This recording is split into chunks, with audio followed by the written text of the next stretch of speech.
pumpkin picking, apple crisp, sweatshirts, fairs. If you live in a place that has fall fairs, maybe sunflower mazes. I don't know what's going on in your neck of the woods. These are the kinds of things that make me think of fall and autumn. And we're going to talk about celebrating this season in today's episode. We know that you were born magical. We know that you are intuitive, and we know that you are brimming with everyday enchantment. Here at the Sisters Enchanted, we believe in intention, we believe in intuition, and we believe in everyday magic. Welcome in to the Expedition to Soul podcast. Hey, y'all. Nothing more weird than a person from Connecticut dropping a y'all as if I just, I do say it a lot. Anyway, listen, it is the beginning of, we're in spooky season. Does spooky season start September 1st or October 1st? I'm not quite sure, but we are entering into October, which is definitely spooky season, whatever way you cut it, you dice it, it's spooky season. And while, Halloween, Samhain, the Day of the Dead, this day of our ancestors and ancestor feast sort of day is right around the corner, we still have time to celebrate the autumn season in Mabon. Here's the thing. In our society, we are always rushing from one thing to the next. And the beautiful thing about a nature spiritual sort of path or practice embedded into your life is that you are asked and called and reminded to slow down, savor these points in time. Now, truly, with Samhain, that whole season, and we see the Day of the Dead as November 1st. We're looking at that kind of shedding away time, that ancestor time, all the way through Yule. So it's not just on Halloween night. The Scorpio new moon does happen, I believe, it's it's in November, I believe, like the 11th or 12th. No, I'm not sure. I did not confirm that before I hit record. But the Scorpio new moon is also traditionally sort of when people in a witch spirituality practice might celebrate that sort of ancestor energy, transformation, the new year kind of energy. So, really, well into October, we are celebrating autumn. We're celebrating gratitude and abundance and harvest.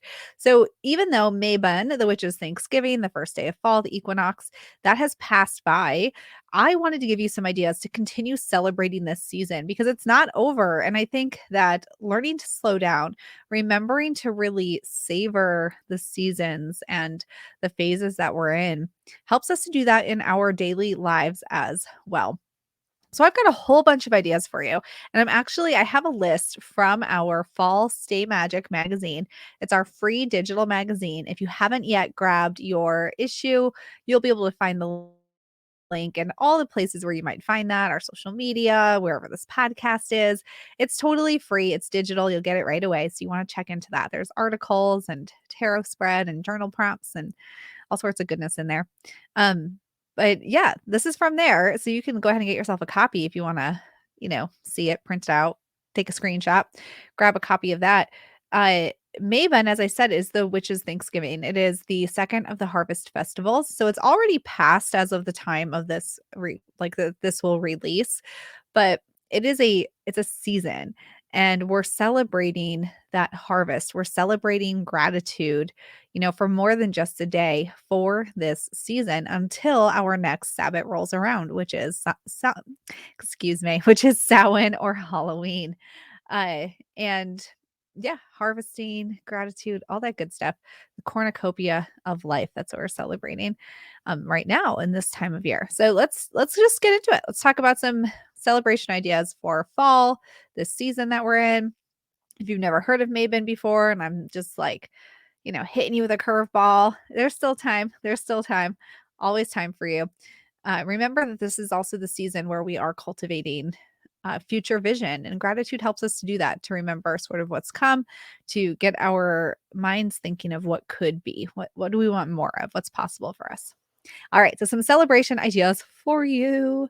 The first one, create an autumn altar or an autumn sacred space. If you haven't done that, it's so easy. You can I think people get really hung up on this idea of creating like a magical altar, a sacred space. But it can be as easy as grabbing a pumpkin and a candle, maybe an altar a oracle card with a fall depiction on it. Right now on mine, there are actually I have the deck right here. It's the Enchanted Blossoms Oracle card deck, and it's dragons and flowers, and I think I picked the chrysanthemum card and maybe the acorn, I don't know, some of the like fall abundance type ones. And I have two of them with some pumpkins, some candles, one I rolled out of a beeswax sheet, some dried flowers. We have a pine cone on ours, and we have some like brown and harvesty colored silk cloths that are just sort of draped around. And it's this beautiful place that's right in our living room. It's not very big. I have a small house. And it just helps us remember, though, every day when we see it, to connect to that gratitude, to connect to the season. Where are we right now in the wheel of the year? The pine cones, acorns, leaves that have fallen, all beautiful things. If you live somewhere where you don't have four seasons, get creative, draw, print out some pictures. The world's your oyster. Baking something harvest related. So, like a harvest loaf of bread or a harvest cake. You could just give it a Google, find a recipe. I am not one to be found in the kitchen often. So, we ordered a harvest sourdough bread from a bakery that makes those things, and it's got dried cranberries in it and like walnuts, and it's delicious and everyone loves it. So you could do that or bake something. Take a nature walk. Taking a nature walk is the easiest way to incorporate connection to nature in a nature spiritual practice any time of the year. Of course, the same with like going to a pumpkin patch or any of these fall sort of types of things. Practice gratitude. Now, I hope you're practicing gratitude all the time, and nothing gets my goat more than when I say something like, "Oh, I wish we had a second bathroom because we only have one in my house." And then somebody says, "You should be grateful for what you have." And you want to be like, whatever, whoever said I wasn't grateful for what I have. Naturally, I'm grateful for that indoor plumbing. Secondarily, I also would love to have a second bathroom. That does not take that away. So practice gratitude, and not that toxic kind where you're like, I should just be grateful for everything. Yeah, of course. Obviously, we're grateful. It's 2023 for all the things available to us, the internet, electricity, and money, and jobs, and cars. Like, so grateful. And we can practice gratitude even for the things that don't jump out at us. Like, I practice gratitude for right now. My cats, they're aging. They are making a mess of our basement with some bathroom issues, toileting issues. And I don't love that, but I'm grateful that I've had this experience with them. And I'm grateful that, I've been able to have them in my life for so long. And I'm grateful that now I know more about this journey and I can help somebody else on theirs in time, right? So look in the nooks and crannies too of where you can practice gratitude. Keep a list. I love the idea too of keeping a running list on your seasonal altar that the whole family can contribute to, where you just write something down every day and sort of keep it going through the season. Bonfires, making a fall wreath of found items from nature, that can be really fun.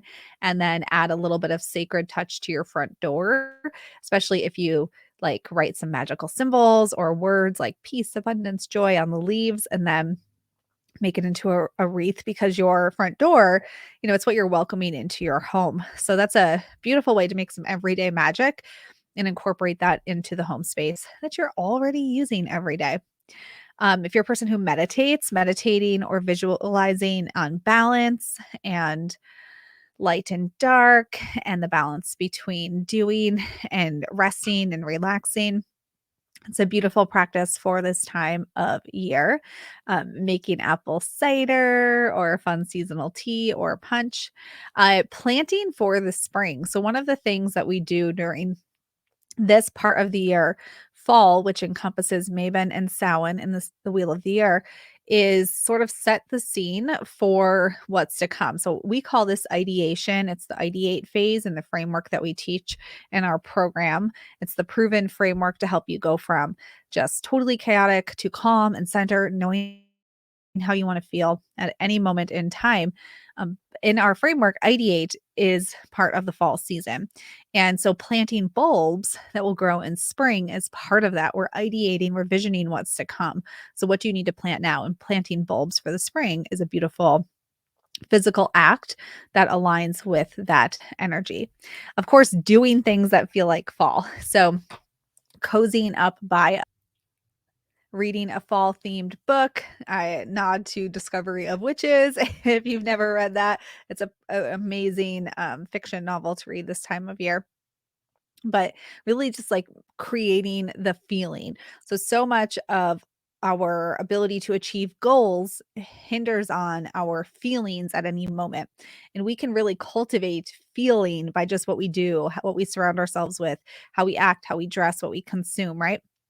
And we want to feel into this season, create that feeling, create that vibe in your life. Of course, you can try something new, like a new craft, hosting a harvest dinner.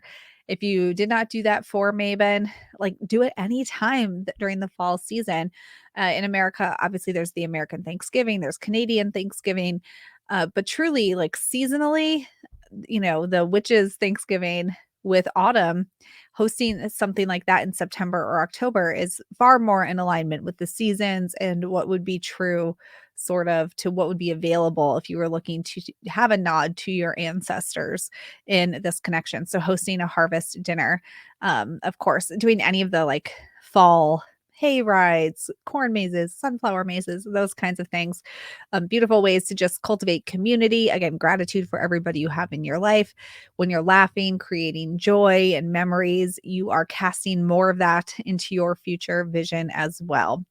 Writing a letter to someone that you love and that you're grateful for. It's one of the I think things of our present human experience is that we struggle to communicate clearly how we feel because we've been told for so long that we it's not okay to be vulnerable or it's not okay to share those kinds of feelings or you don't want to I don't know, make people feel awkward. But really, communication is one of the great benefits of being human that we get to understand people and speak. So maybe write a letter to a loved one and let them know how you feel and how you are grateful for them and why you're grateful for them and send it to them with abundant harvest wishes, maybe with an invite to a harvest dinner at your house. That would be a beautiful thing to do as said as a person who spends our family spends a lot of time alone. We we don't do a ton of connecting. So that would really like push me into that zone of peopling and connecting. And you know what, though? It's perfect for the season and understanding what you want more of in your life. And again, practicing gratitude for those people who do contribute so much to your life. And of course, a ritual for abundance. We have ideas in our Stay Magic magazine, the free digital magazine, if you grab that for you. And in our community group, we have ideas but you can easily cultivate a ritual for abundance with just a candle and maybe an acorn and a piece of paper that you write your wish on and just connect to the energy of creation, manifestation, receiving, and giving back too in whatever way you can give back to people so that you have space to receive and you're just spreading that out into the world. It's a beautiful time to create ritual around that this time of year as well. So Maven, like I said, it is the technically happens on the first day of fall. So it is variable in its timing. This year it happened depending on your time zone. September 22nd or 23rd. But you will find often the 21st sort of as the claimed date for Mabon, because as a separate from the autumn equinox. Because if you write a book or something on the topic, you don't have to change it every year. So the autumn equinox does change, but you'll often see the 21st of September sort of claimed as that Mabon date. But there's no, it's a season. It is an entire moving, living season. Embrace this time and schedule in on your calendar. What you put on your calendar is what you create into your life. So if you are feeling like you don't have space to create gratitude and abundance practice and do any of these things, the first thing to do is look at your calendar, because your calendar is it is the manifestation tool for your life. What is on your calendar is what you're creating in your life. So it's is like the cauldron of manifestation. You look at that, put some things on your calendar to celebrate the fall season, because there's still plenty of time. All right. Grab your free issue of Stay Magic if you haven't yet. And if you want to dive further into spiritual practices, grab up our Expedition to Soul class. It's an amazing program and we have it on a super affordable rate, only 27 bucks. And, it's like seriously now, I went to the drive-through the other day for 4 people and it was like $60. It was ridiculous. So for $27, you can grab Expedition to Soul. It's a class that will help you connect deeper to yourself right now as well. Create your future you desire into being, even begin to understand what that is. Plus, you'll learn your expansion archetype to understand how you sabotage and create in your life. It's really a no-brainer. So a couple of resources for you as you meander through this fall season. Thank you so much for being part of the Sisters Enchanted community. And until next time, I hope that you have an enchanted rest of your day ahead. If you liked this episode of the Expedition to Soul podcast, please rate, review, subscribe. If you're listening on Apple Podcasts, it will really help us spread everyday magic, intention, and intuition to the masses and helps us so much as a small business. Be sure to hit that subscribe button on your favorite podcasting platform so you never miss an episode. There are new episodes every Tuesday. And as always, thank you so much for listening and being part of the community here at the Sisters Enchanted. And we'll see you in the next episode.